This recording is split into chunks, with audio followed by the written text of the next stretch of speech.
Hey guys, how's it going today? We are going to be turning these gun cases into mountable roof rack storage. Right here I got a Cabellas 58-inch simple hard case. I took the foam out already. I just picked these up off a buddy of mine. Really easy to convert them into mountable storage. All we're going to do is drill pretty much 6 holes, mount them to our Sherpa Princeton roof rack, and use some T-nuts to secure them. These are the parts that we're going to use. So we got the T-nuts here. These slide into the Princeton rack. Not all racks have this. You can come up with some similar solutions though, or you can just use like some U-bolt type stuff. But I, for my Princeton rack, have a 1/4-inch 20 pitch bolt, which is about a 1/2 inch in length, the T-bolts, and then a 1/4-inch washer. All we're going to do, we're going to slide these into the roof rack, and then we're going to put the box on, and then on top of the box, washer, and then bolt. Super easy. I'll show you what it looks like on the truck. Got my 4th gen right here, my Princeton rack. A little bit under the weather today. Might hear some nasally sounds, my apologies. And so on top here, I got my Cabellas hard case all mounted up. As you can see, I've drilled holes, and then I've just simply put the T-nuts into the crossbars here, slid them across, washer, washer, bolt, bolt, bolt, bolt, bolt, bolt. The nice part about these is if you actually want to push them back and forth, you can, because they're just in the slots here. So if I loosen them up a little bit, I can actually slide these across. So if I want to mount something else on that side or vice versa, I can move them. Pretty easy to remove. All you need to do is take out the bolts. The nice part of these for security features too, if the box is closed, latched up, and let's say I put the locks in, no one can take this off, because the only way to take it off is to actually go into the box, unbolt everything. So I'm going to get started on the second one to just show you guys the process that I've done. So anyways, catch you on the flippity flip. All right, so just getting ready to put everything together here. All I have is the T-nuts. I have 5 of them because I lost one. Oh, just a classic moment. I got my bolts, my washers, and then I got 3 drill bits. I got a little one for pilot holes, a little bit bigger to make sure the angle's right, and then the big boy to chew through it. So that's what I'm going to be using. Of course, you can use measuring tape, bring a level 2. Anyways, let's get to it. All right, so bringing everything up there, I just remembered I actually had this little doohickey here. And so I don't know if a lot of you guys have seen these. Super cool. It's just like a little step. It also has a little pick on the front to break windows in case you're in a little bit of an emergency, but super secure. I use these all the time to get into my roof. I'm going to put the link, the Amazon link, below in the description. If you're interested in one of these, they're not that much money at all. And for the amount of times they go into my roof, so much easier than just jumping up from the wheel. So yeah, these are really cool. Anyways, going to grab the box. All right, folks, here we are on top of the world. See, I already got this Cabela's one mounted up, so I'm just going to level these to make sure that they're both the same distance. I'm not going to worry too much about this distance right now, just because even if I get these T-nuts in and everything, I can actually move it along the axis like this.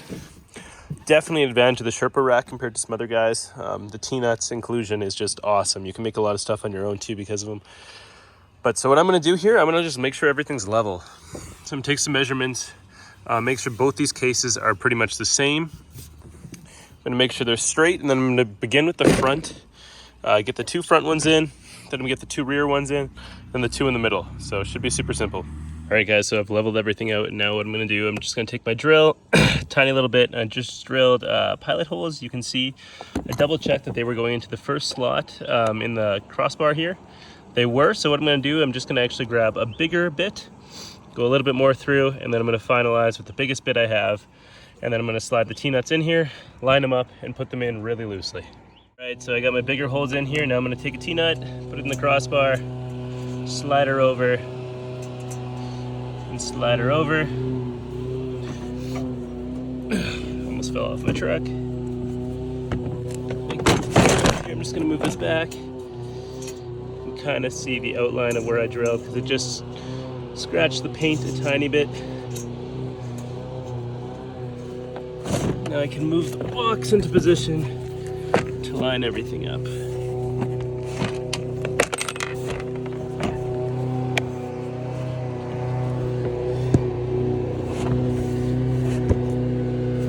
Oh, so close.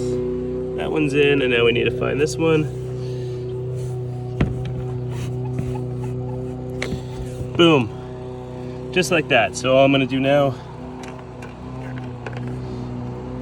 take a washer,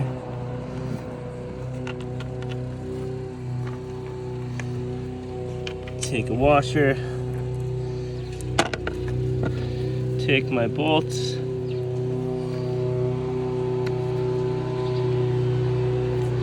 might take a second to get lined up, and we're just simply going to start threading them in.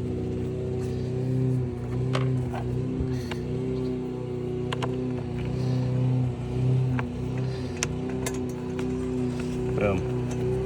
I'm going to leave them loose just so I can go back and forth still and slide this to make sure all my angles are good, but pretty much the same thing just for the 4X bolts. I'm going to do them strategically, as you can see. Right there, and then 2 back there. Well, I guess 1 back there, or 1 in the middle, because I'm losing 1 T nut and all the chaos. Anyway, someone's mowing their lawn. It's super loud. I'm just gonna put the rest in. I'll show you guys once I'm finished, and then I'll show you guys how I'm gonna secure it and everything like that too. All right, guys, so I got everything secured here. Just missing that 1 T nut, so I didn't do that. But I got those in the front. The nice part about the Sherpa, if I were to close this, boom.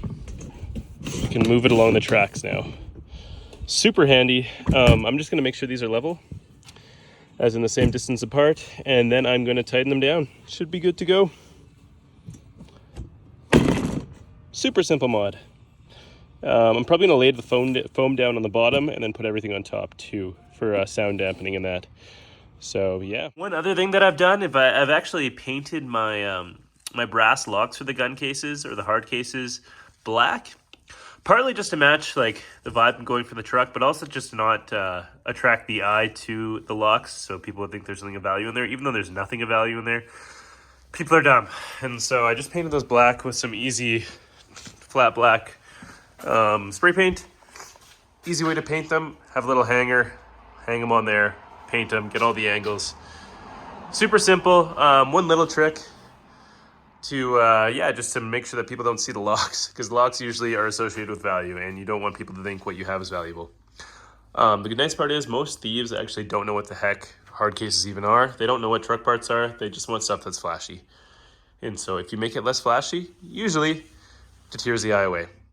All right, guys, I'm all done. I got the locks on. As you can see, they sit pretty nice. The black locks blend right in. I'm obviously not storing anything of value up there, just stuff that gets dirty or it gets wet, or just stuff that gets in the way, like a tiny little plastic shovel. That kind of stuff is up there, but just makes it so I can have more space in the cargo area. I don't have all this stuff all the time. Super simple.